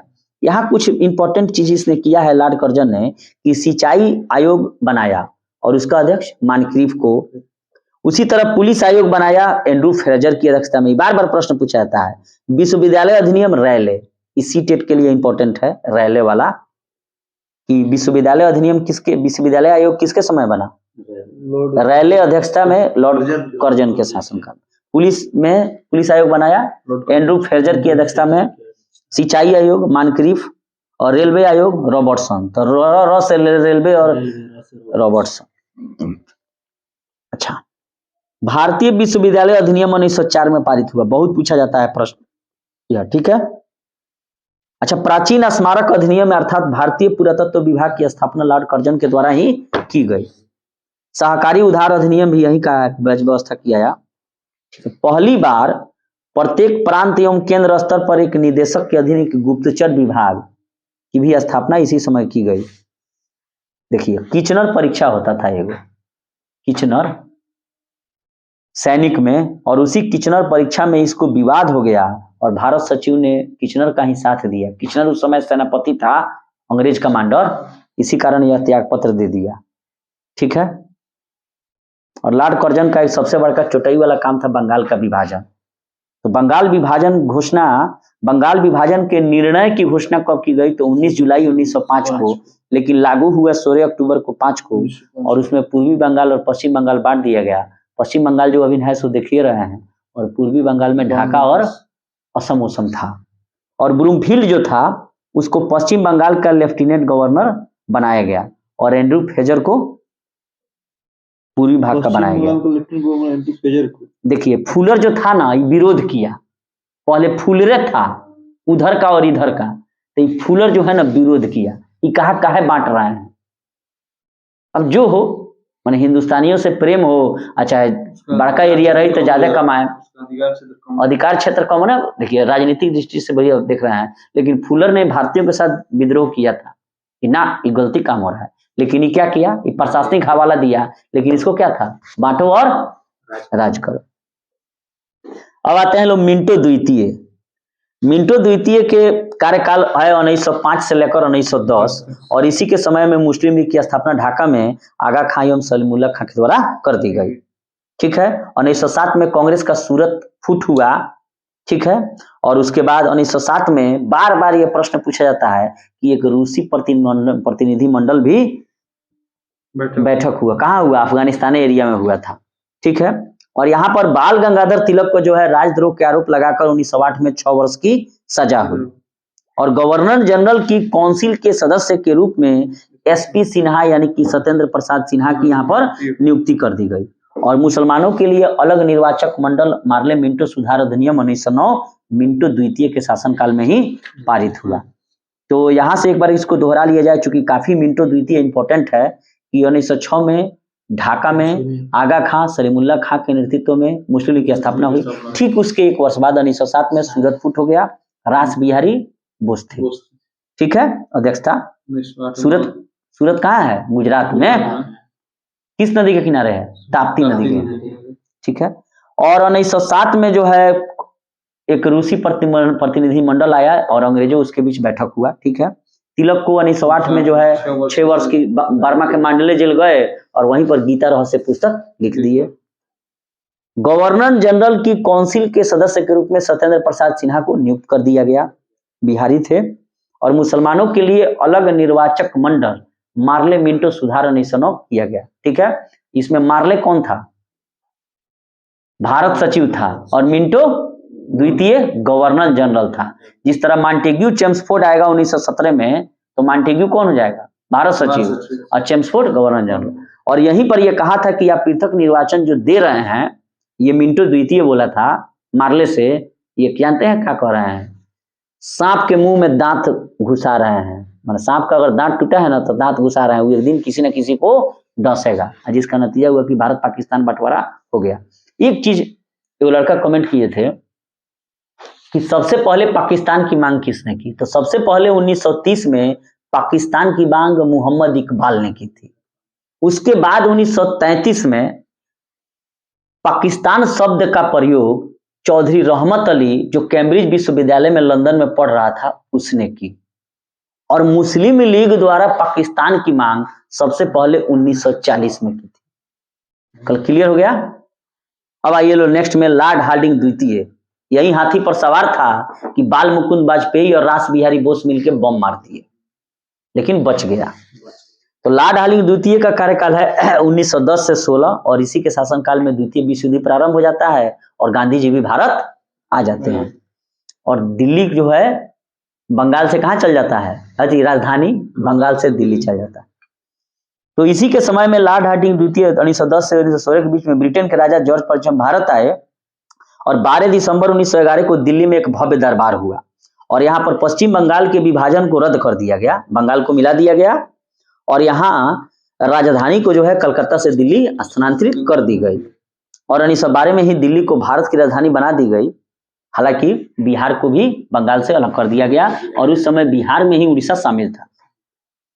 23 दिसंबर 1912 को लॉर्ड हार्डिंग हाथी पर बैठा हुआ था तो दिल्ली में इस पर बम फेंके रास बिहारी बोस, जिसको दिल्ली षड्यंत्र केस के नाम से जाना जाता है। रास बिहारी बोस तो भाग गए और बाल मुकुंद बहुत सारे लोगों को फांसी दे दी गई। ठीक है, 1912 23 दिसंबर 1912 को रास बिहारी बोस ने दिल्ली में वायसराय लॉर्ड हार्डिंग पर बम फेंका। इसके परिणाम स्वरूप 13 व्यक्ति गिरफ्तार हुए। मास्टर अमीर चंद्र, दीनानाथ, अवध बिहारी लाल, बाल मुकुंद, बसंत कुमार विश्वास, हनुमंत सहाय, बलराज। दीनानाथ दबाव में आकर सरकारी गवाह बन गया। तो दिल्ली में कौन दबाव में आकर सरकारी गवाह बना? दीनानाथ। ठीक है, और मास्टर अमीर चंद्र, अवध बिहारी लाल, बाल मुकुंद, बसंत कुमार विश्वास को फांसी दे दी गई। यहां से एक क्लियर हो गया। और प्रथम विश्व युद्ध जो है 28 जुलाई 1914 को प्रारंभ हुआ और द्वितीय विश्व युद्ध 1 सितंबर 1939 को। और इसी के शासनकाल में फिरोज शाह मेहता ने बॉम्बे क्रॉनिकल और गणेश शंकर विद्यार्थी ने कानपुर से प्रताप का प्रकाशन शुरू किया। यह वही प्रताप है जिसके संपादक गणेश शंकर विद्यार्थी थे और इन्होंने ही चंपारण में किसानों की दुर्दशा से संबंधित बहुत सारे लेख लिखे थे। तो जब भी ये प्रश्न पूछा जाए कि बॉम्बे क्रॉनिकल के संपादक कौन थे? फिरोज शाह मेहता। और प्रताप के गणेश शंकर विद्यार्थी कहां से? कानपुर से। 1916 में लॉर्ड हार्डिंग को बनारस हिंदू विश्वविद्यालय का कुलाधिपति बनाया गया। बाद में यही ना BHU बनता है। अब ये लॉर्ड चेम्सफोर्ड 1916 से 21। कांग्रेस के लखनऊ अधिवेशन 1916 में कांग्रेस का एकीकरण हो गया, जो सूरत फूट हुआ था 1907 में, और मुस्लिम लीग के साथ समझौता हो गया। 1916 में पूना में महिला विश्वविद्यालय की स्थापना की गई। बहुत ही इंपॉर्टेंट प्रश्न है। भारत में महिला विश्वविद्यालय की स्थापना कहाँ की गई? पूना में 1916 में। 1917 में शिक्षा पर सैडलर आयोग का गठन किया गया। ठीक है, और 20 अगस्त 1917 के सुधारों की घोषणा को मॉन्टेग्यू घोषणा के नाम से जानते हैं और लोक सेवा की परीक्षा इंग्लैंड एवं भारत में एक साथ कराने की मॉन्टेग्यू चेम्सफोर्ड घोषणा में संतुति कर दी गई थी। रॉलेट एक्ट लॉर्ड चेम्सफोर्ड के शासनकाल में 1919 में पारित हुआ था, 16 से 21 है। और 13 अप्रैल 1919 को क्या हुआ था? जालियांवाला बाग हत्याकांड। उस समय वायसराय थी, कौन था viceroy? Lord Chelmsford. Lord Chelmsford का कार्यकाल क्या है? 16 से 21। खिलाफत आंदोलन और गांधी जी का असहयोग आंदोलन इसी के शासनकाल में शुरू हुआ 20 में। और तृतीय अफगान युद्ध इसी समय हुआ। और बहुत ही इंपॉर्टेंट प्रश्न है और बार बार पूछा जाता है कि भारतीय कम्युनिस्ट पार्टी का गठन एम.एन. राय के द्वारा कब किया गया? 20 में। कहाँ किया गया? ताशकंद में। इसको याद रखिएगा लोग, बहुत पूछा जाता है। लॉर्ड रीडिंग आइए 21 से 26। 21 में मोपला विद्रोह हुआ केरल में, अली मुस्लियार राजू और प्रिंस ऑफ वेल्स 1921 में भारत की यात्रा की और इस दिन पूरे भारत में हड़ताल किया गया और काले झंडे भी दिखाए गए। 5 फरवरी 1922 को चौरी चौरा नामक स्थान पर घटना हुआ उत्तर प्रदेश के गोरखपुर जिले में। और इस चौरी चौरा कांड जो हुआ उसका नायक कौन था? भगवान अहीर। और 22 पुलिसकर्मियों का जान चला गया। और इसके फलस्वरूप गांधी जी क्या किए? असहयोग आंदोलन। असहयोग आंदोलन को अंग्रेजी में क्या कहा जाता है? हाँ ठीक है, बहुत अच्छा। NCM, non cooperation movement. और सविनय आंदोलन को सिविल डिसोबीडियंस मूवमेंट, सीडीएम। और भारत में 1922 से इलाहाबाद में ही सिविल सेवा परीक्षा की शुरुआत हो गई। अच्छा, इसी के शासनकाल में देखिए शासनकाल हम लोग याद रखेंगे तो ध्यान रहेगा। लॉर्ड रीडिंग का क्या है? 21 से 26। तो 23 में क्या हुआ? 22 में गया में जो है अधिवेशन हुआ कांग्रेस का चित्तरंजन दास की अध्यक्षता में। तो विधानसभा में प्रवेश के मुद्दे पर बहिष्कार हो गया। तो क्या किए चित्तरंजन दास और मोतीलाल नेहरू ने 1923 में कांग्रेस के अंतर्गत ही कांग्रेस स्वराज पार्टी की स्थापना कर ली। और 23 के चुनाव में मध्य प्रांत एवं बंगाल से इनको पूर्ण बहुमत मिला। यहाँ पर एक प्रश्न बार बार पूछा जाता है, बार बार गलती हो जाता है कि आर्य समाजी एक नेता थे जिनका नाम था स्वामी सहजानंद। इनकी हत्या दिल्ली में भाषण देते वक्त 1925 में कर दी गई। लॉर्ड इरविन आइए 26 से 31। और इसी के शासनकाल में जो है क्या हुआ था? Simon commission. 3 फरवरी 1928 को साइमन कमीशन आया था और लाला लाजपत राय विरोध किए, साइमन गो बैक के नारे लगाए। साइमन कमीशन ने अपनी रिपोर्ट कब प्रस्तुत की? 1930 में। और साइमन कमीशन का आखिर गठन क्यों हुआ था? क्योंकि यहाँ पर जो 1917 में हुआ था ये मॉन्टेग्यू चेम्सफोर्ड सुधार, तो उसमें कहा गया था कि 10 वर्ष बाद इस कानून की समीक्षा की जाएगी विधानसभा वाला बात पर कि जौन जौन कानून बना है। लेकिन क्या किया गया? 30 में बनना था, आइए 28 में इसका गठन कर दिया गया। क्योंकि सरकार जो नहीं चाहती थी कि लेबर पार्टी के हाथ में जाए तो वही लूटेगा कैसा। तो यहाँ पर जो है लाला लाजपत राय ने गो बैक के नारे लगाए लाहौर में। और क्या हुआ? सैंडर्स के हाँ कॉलिन स्कॉट जो था ना, उसी की लाठी से उमर गए थे और गलती से मारा गया सैंडर्स। साइमन गो बैक के नारे लगा रहे थे तो जेम्स स्कॉट की लाठी से लाला लाजपत राय की मृत्यु हुई थी। और उनके क्या हुआ था? छाती के सीने की हड्डी टूट गई थी। और जो HSRA यानी कि हिंदुस्तान सोशलिस्ट रिपब्लिकन आर्मी के जो सदस्य थे उन्होंने स्कॉट को मारने का निर्णय लिया। सैंडर्स ने नहीं मारा था, कॉलिन स्कॉट माने जो है या जेम्स स्कॉट की लाठी से लाला लाजपत राय मरे थे, सीने की हड्डी टूटी थी। तो ये हिंदुस्तान सोशलिस्ट रिपब्लिकन आर्मी के जो सदस्य थे इसमें भगत सिंह, चंद्रशेखर आजाद जैसे नेता थे। इन लोगों ने कहा कि हम स्कॉट को मार देंगे। तो इन लोगों ने क्या किया कि स्कॉट को तो मारने गए लेकिन धोखे से पुलिस देखिए निकले कर रहे स्कॉट के, लेकिन स्कॉट ना निकल, ओकरा मुतवास लाग गई, चाहे जेल लाग गई, निकल गए सैंडर्स। तो सैंडर्स एवं उसके रीडर चरण सिंह, इन दोनों व्यक्ति को गोली मार दिया लोग। ठीक है, तो कौन कौन मर गया? चरण सिंह। अब मारना किसको था? जेम्स स्कॉट को, क्योंकि उसी की लाठी से मरे थे। तो ये लोग मारे गए। और 17 दिसंबर 1928 को भगत सिंह, चंद्रशेखर आजाद और राजगुरु सुखदेव ने इसको अंजाम दिया था। इसीलिए जब भी नाम आता है तो देखिएगा लोग भगत सिंह, चंद्रशेखर, राजगुरु और सुखदेव तीनों का नाम आता है। खिड़की ना खोलो घनवा नहीं वो फिल्म आई रहा है पर बड़ा बढ़िया राजगुरु पर एगो फिल्म आई रहा है, जो बीच बजरिया तूने मेरी पकड़ी भैया। हाँ ठीक है। उसके बाद HRSA के 2 सदस्यों ने भगत सिंह बटुकेश्वर दास ने 8 अप्रैल 1929 को असेंबली हॉल में बम फेंका और असेंबली हॉल में इनकलाब जिंदाबाद के नारे लगाए और वहां पर ट्रेड डिस्प्यूट बिल एवं पब्लिक सेफ्टी बिल पास कराया जा रहा था और विठल भाई पटेल उसके उस समय अध्यक्षता कर रहे थे। उन्होंने कहा कि हमको किसी का जान नहीं लेना है, बहरे कानों को सुनाना है कि देश में क्या हो रहा है। तो यहां से हम लोगों ने इस चीज को क्लियर कर लिया कि स्वराज पार्टी आ गई थी, साइमन कमीशन आया, विरोध हुआ तो जेम्स स्कॉट के लाठी से सीने की टूटी मर गए, लेकिन ये लोग सैंडर्स एवं चरण सिंह को गलती से मार दिया।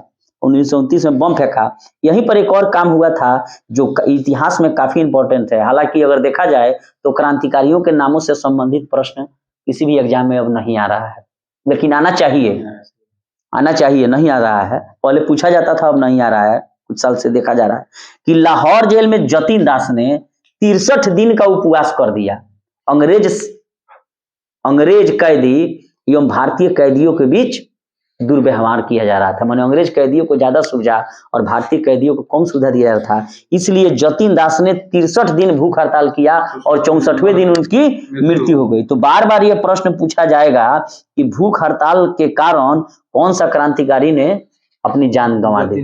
जतिन दास, नाम याद रखिएगा लोग।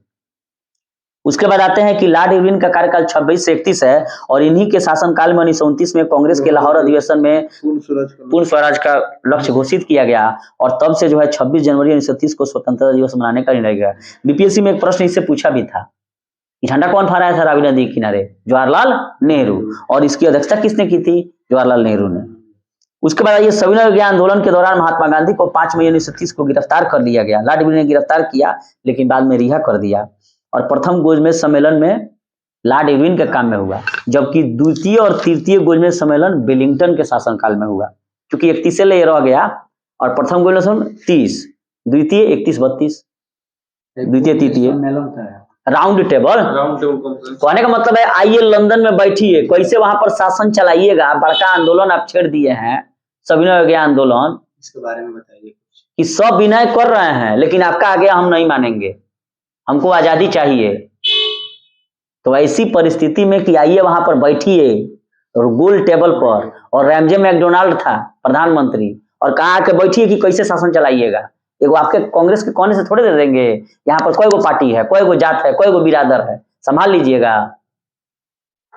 विंस्टन चर्चिल ने क्या कहा कि भारत की सत्ता को संभालने से पहले ब्रिटिश जैसा नौकरशाह एवं जर्मनी जैसी सैनिक क्षमता चाहिए, तब भारत कौन बड़का है? यूपी से भी छोटा है लंदन जनसंख्या के मामले में, कैसे संभालिएगा? तो खैर ज्यादा हो गया। तो सविनय अवज्ञा आंदोलन के दौरान महात्मा गांधी को गिरफ्तार किया गया 5 मई 1930 को, डेट याद रखिएगा। फिर बाद में इनको छोड़ दिया गया और 4 मार्च 1931 को गांधी इरविन पैक्ट होता है। खूब ध्यान से, इसको दिल्ली पैक्ट भी कहा जाता है। और गांधी और साथ ही सविनय अवज्ञा आंदोलन को स्थगित कर दिया गया। अच्छा, वायसराय जो भवन था, राष्ट्रपति भवन जो है, उसमें इरविन ही निवास किया, ठीक है। और इस भवन के निर्माण में 17 वर्ष लगे थे और 1931 में बनकर यह तैयार हुआ था। इसका मतलब है कि 18 में चालू हुआ था। और इस भवन का वास्तुकार कौन था? जो दिल्ली के संसद भवन का था, हॉवर्ड बेकर एवं एडविन लुटियस। तो दिल्ली के संसद भवन एवं राष्ट्रपति भवन का वास्तुकार कौन था? लुटियस एवं बेकर। लॉर्ड वेलिंगटन आई 31 से 36। इसके समय में लंदन में जो है द्वितीय तृतीय गोलमेज सम्मेलन का आयोजन हुआ और कांग्रेस के प्रतिनिधि ने, सिर्फ गांधी जी ने द्वितीय सम्मेलन में भाग लिया, ठीक है। और दूसरे गोलमेज सम्मेलन की सफलता के बाद गांधी जी ने फिर जो है 3 जनवरी 1932 को सविनय अवज्ञा आंदोलन को शुरू कर दिया। 16 अगस्त 1932 में रैमजे मैकडोनाल्ड ने एक विवादास्पद पंचाट जारी किया जिसका नाम है सांप्रदायिक पंचाट। तो बार बार यह पूछा जाता है कि सांप्रदायिक पंचाट यानी कि कम्युनल अवार्ड की घोषणा किसने की?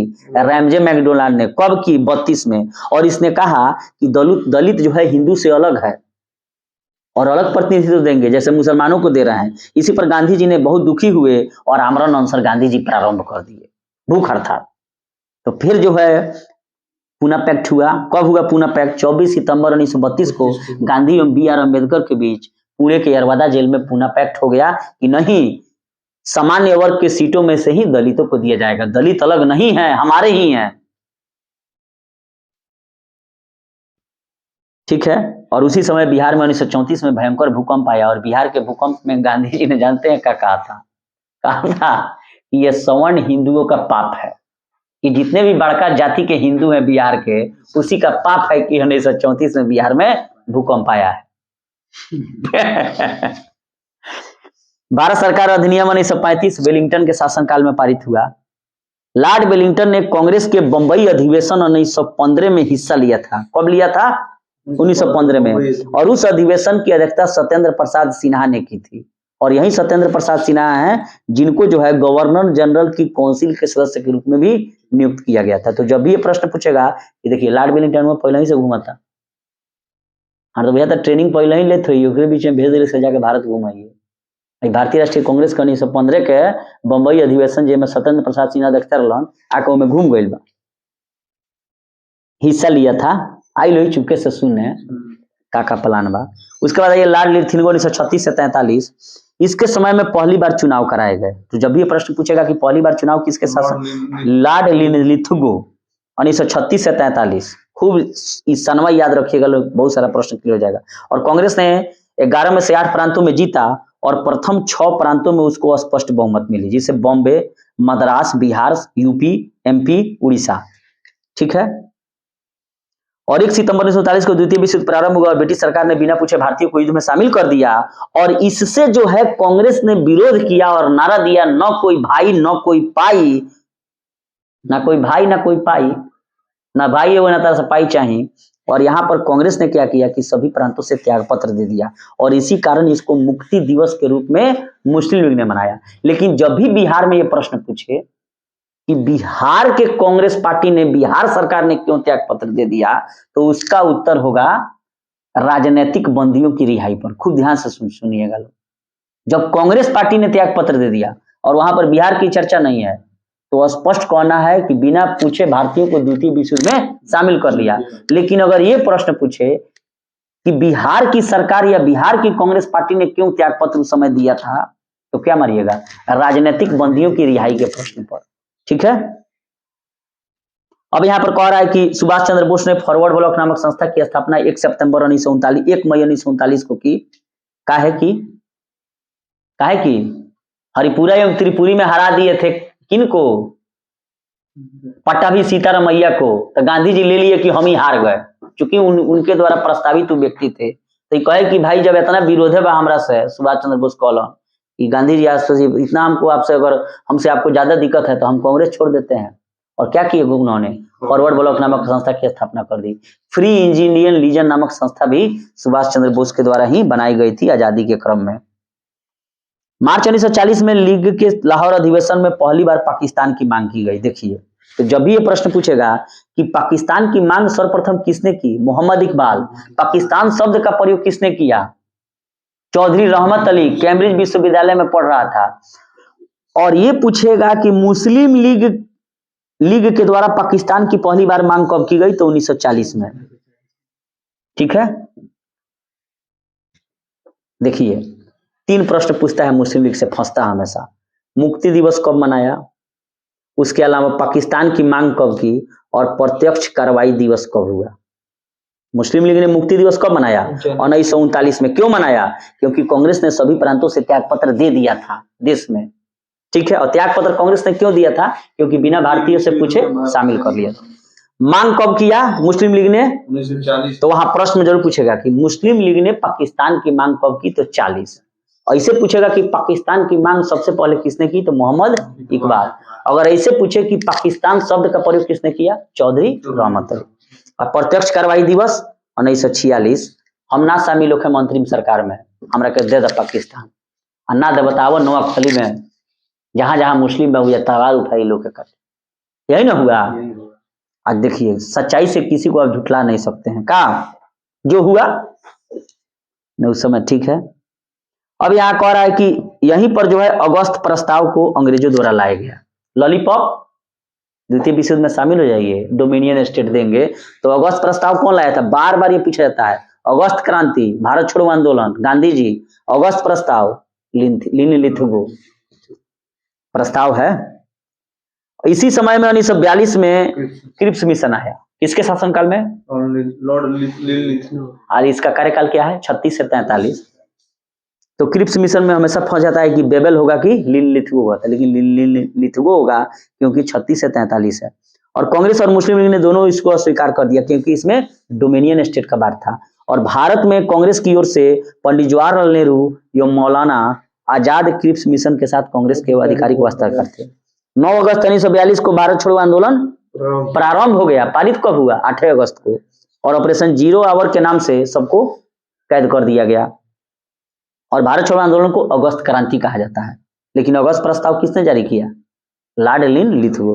अब आइए लॉर्ड बेबल के बारे में। 44 से 47। लॉर्ड बेबल 25 जून 1945 को शिमला में एक सम्मेलन बुलाया। देखिए शिमला समझौता कब हुआ? 1972 में। और शिमला सम्मेलन 1945 में। समझौता सम्मेलन में अंतर रखिएगा लोग।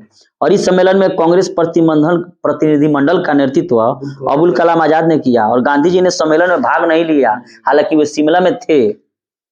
और सम्मेलन के दौरान मुस्लिम लीग द्वारा शर्त रखी गई कि वायसराय की जो कार्यकारिणी परिषद में जो नियुक्त होंगे मुस्लिम, जितने भी मुस्लिम सदस्य होंगे, उसको चुनने का अधिकार स्वयं मुस्लिम लीग को होगा। ठीक है, लेकिन कांग्रेस कहती थी ना, मुस्लिम लीग का काहे रही, सबको मिलकर चुनी।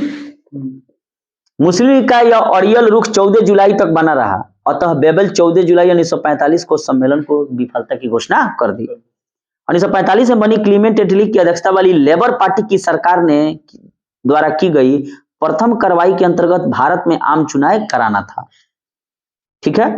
और दिसंबर 1945 में घोषित चुनाव परिणामों में केंद्रीय विधानसभा और प्रांतीय विधानमंडलों में कांग्रेस को पर्याप्त बहुमत मिला। और केंद्रीय विधानसभा में कांग्रेस को निर्वाचन क्षेत्रों में 91.33% वोट मिल गया। बाप रे बाप। और मुस्लिम लीग ने सभी मुस्लिम सीटें जीत ली। ठीक है। कैबिनेट मिशन कब आया? 46 में। किसके शासनकाल में आया? बेबल के। यहां से प्रश्न पूछा था बीपीएससी में कि कैबिनेट मिशन के अध्यक्ष कौन थे? पैथिक लॉरेंस और स्टोफेट क्रिस और एबी अलेक्जेंडर इसके सहायक थे। अलेक्जेंडर जो था नौसेना मंत्री था। 20 फरवरी 1947 को प्रधानमंत्री लॉर्ड क्लीमेंट एटली लेबर पार्टी ने हाउस ऑफ कॉमन्स में यह घोषणा की कि जून 1948 तक प्रभुसत्ता भारतीयों को सौंप देंगे। यहां से खान सर ने एक चीज बताया था कि आखिर मैंने वो कह रहे थे कि सुभाष चंद्र बोस मारे गए थे, मैंने मर गए थे, पूरा भारत कंट्रोल में था, कांग्रेस के सभी बड़े बड़े नेता जेल में थे, चाहे जो हो, तो इतनी जल्दी कहा थी कि जून 1948 तक भारत को छोड़ देंगे। तो उनका कहना यह था कि जितना भी आजाद हिंद फौज का सिपाही था वो कहा कि साला एगो देशों नहीं आजाद कर रहा है और हमारे नेता को मार भी दिया, तो कदू खोज खोज के अंग्रेज को मार रहा था, इसीलिए वो छोड़ दिए। ये सब घोषणा किया। कब घोषणा किया? 20 फरवरी 47 को।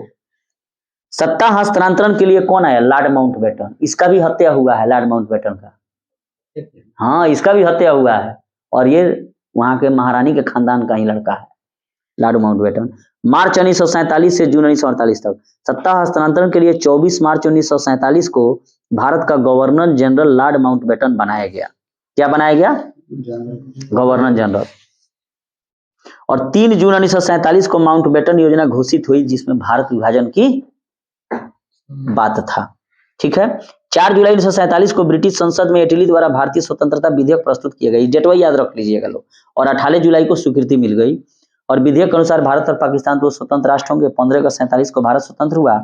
और यहाँ पर प्रश्न है कि स्वतंत्र भारत का प्रथम गवर्नर जनरल लॉर्ड माउंटबेटन और स्वतंत्र भारत का प्रथम वायसराय लॉर्ड माउंटबेटन। खूब देखिए, आज हम इस चीज को क्लियर कर दे रहे हैं ताकि फिर जो है कभी दोबारा गलती ना हो।